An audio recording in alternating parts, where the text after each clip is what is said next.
So I noticed recently within the past few years that there's been a resurgence of limited series being created for streaming services. A lot of these are originals to the streaming service, which makes total sense, as these limited series can be cost effective, yet very popular and successful. However, we've also been seeing outside productions being bought by streaming services too. Regardless, the rise of the limited series started gradually, and then came in full force within the past few years. Initially, I believe this was a documentary thing, in which rather than having one super long documentary, they break it up into a mini-series in order to keep pacing and retention rates. While ultimately, I am completely wrong about that. What is the primary usage of limited series? Right. Documentaries.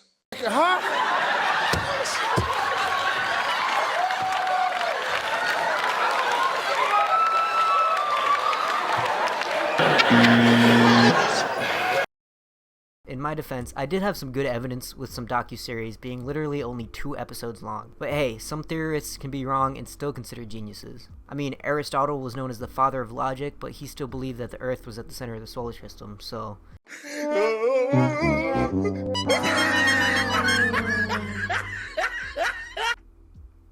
But hey, thanks to the World Wide Web and a little bit of detective work, I found that limited series are not something even remotely new, but rather are just making a comeback. Don't call it a comeback. I've been here for years. I'm rocking my pants, putting suckers in fear, making the tears. First, let's talk about the criteria for something to be a mini-series, or a limited series, or whatever you want to call it. A limited run series, or a simply limited series, is a program with an end date and limit to the number of episodes. For instance, the Academy of Television Arts and Sciences definition specifies a program with 2 or more episodes with a total running time of at least 150 program minutes that tells a complete, non-recurring story and does not have an ongoing storyline and/or main characters in subsequent seasons. Limited run series are represented in the form of telenovelas in Latin America and serials in the United Kingdom. The shortest forms of limited run series have 2 or 3 parts, usually described as made-for-television film or miniseries in the United States. Longer forms are often reality television or scripted dramas. The first miniseries or limited series to air on television is debated, but many say it was the Quatermass Experiment, a 6-episode miniseries that aired in 1953. This aired on BBC and told the story of the first crewed flight to space. It became wildly successful, and its success paved the way for 2 more 6-part serials, Quatermass 2 in 1955 and Quatermass and the Pit in 1958. It wasn't until the late 1970s and early 1980s that miniseries became more popular. Others say the first miniseries on American television was The Blue Knight, a 4-hour made-for-television movie that aired in 1973. The Blue Knight was broadcast in 1-hour segments over 4 nights and starred William Holden as a retired Los Angeles beat cop. In 1974, the Emmy Awards created the Outstanding Limited or Anthology Series to recognize limited series with at least 2 episodes and a total runtime of at least 150 minutes. The category was renamed Outstanding Miniseries in 1986 and then added to the Made-for-Television Films category in 2011. In 2015, the Academy of Television Arts and Sciences changed its guidelines on how Emmy nominees are classified, with shows with a limited run all referred to as limited series instead of miniseries. This is a reversion back to 1974, when the category was named Outstanding Limited Series.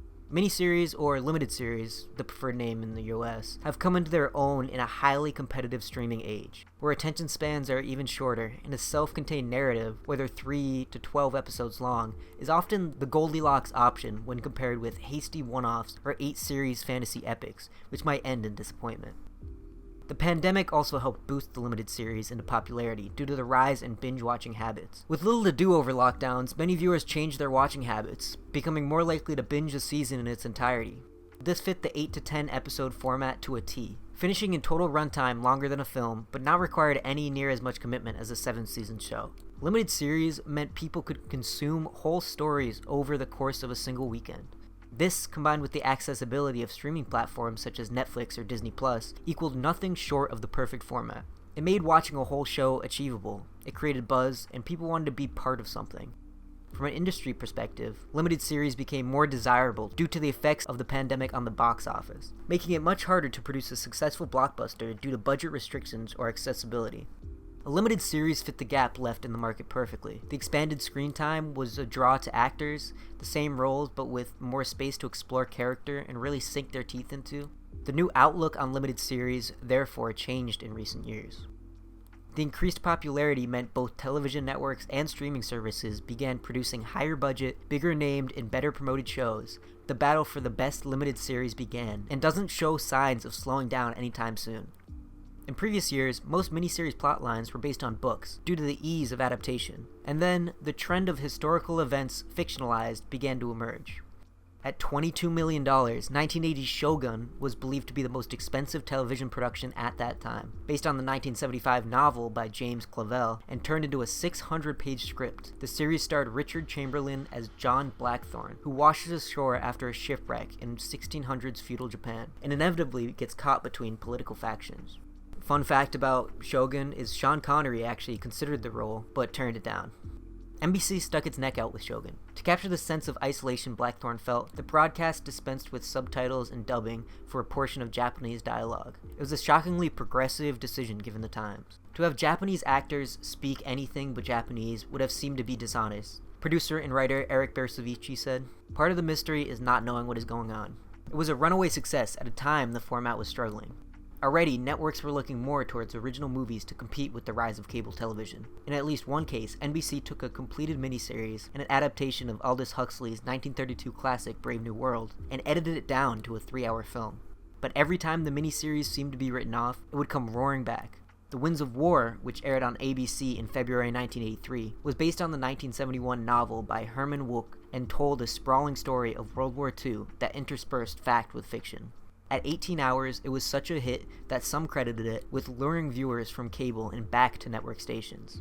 Following in rapid succession in March 1983 was ABC's The Thornbirds. Told over 10 hours and 4 nights, this series was based on the 1977 book by Colleen McCullough, which introduced readers to Father Ralph, Richard Chamberlain again, a priest who grapples with his devotion to the church and his love for Meggie Cleary, Rachel Ward. It was a hit, with ABC estimating that 80 million people watched the first episode. In a true testament to the power of the miniseries, parents Edwin and Renette Ferguson decided to name their son, future NFL star DeBrickshaw Ferguson, after Ralph's last name, DeBrickasart.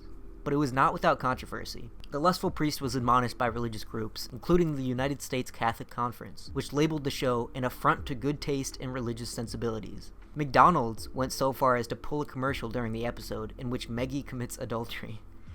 From Fox Searchlight.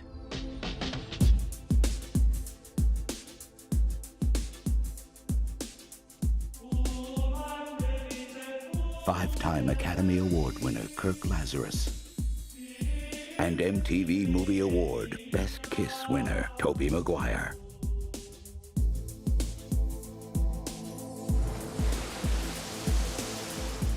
Satan's Alley. While The Thornbirds resonated, some critics charged the format was becoming more melodramatic and lurid thanks to the success of primetime soaps like Dynasty and Dallas.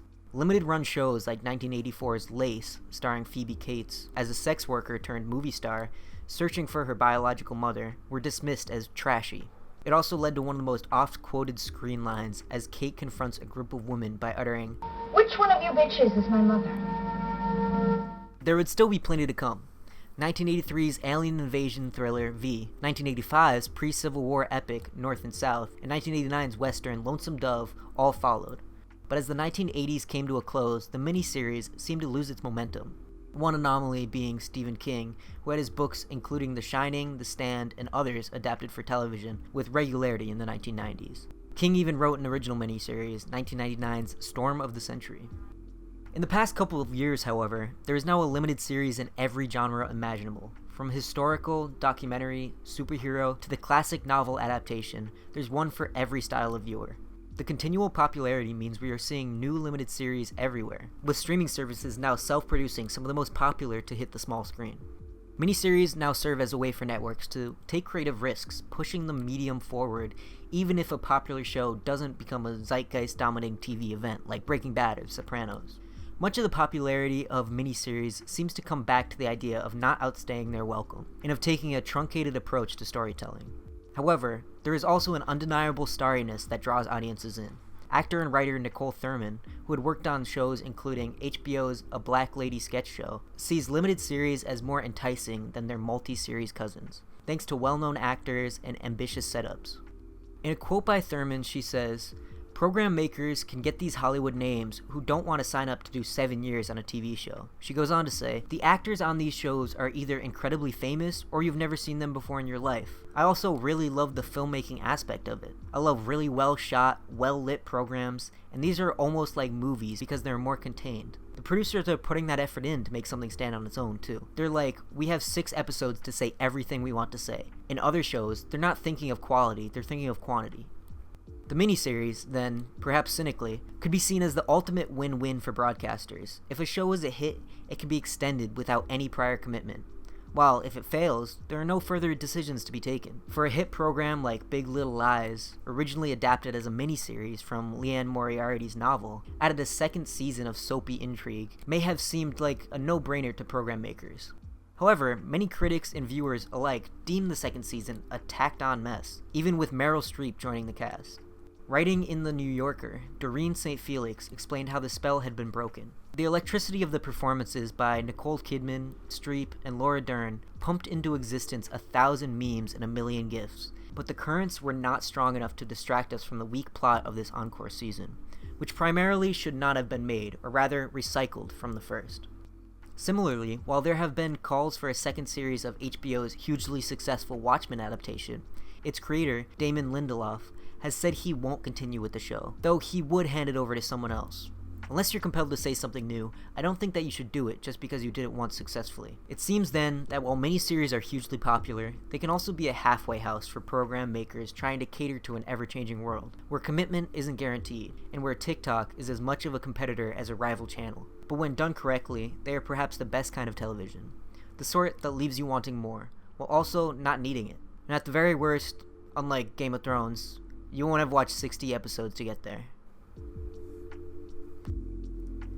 If you guys enjoyed this video, I encourage you to leave a like and comment and subscribe to the channel. Any support is appreciated and helps me to be able to keep making videos like this in the future. I also just made a Patreon, so if you would like to support me further, you can join me on there and get exclusive content, interact with me, and even suggest what videos you want to see in the future. But if that's not your thing, then just interaction with the video is all the support I need. Also, feel free to follow me on Instagram at ConsFilmStuff, where I post film pictures I've taken, music, and movies I've enjoyed recently, and yeah, have a good one.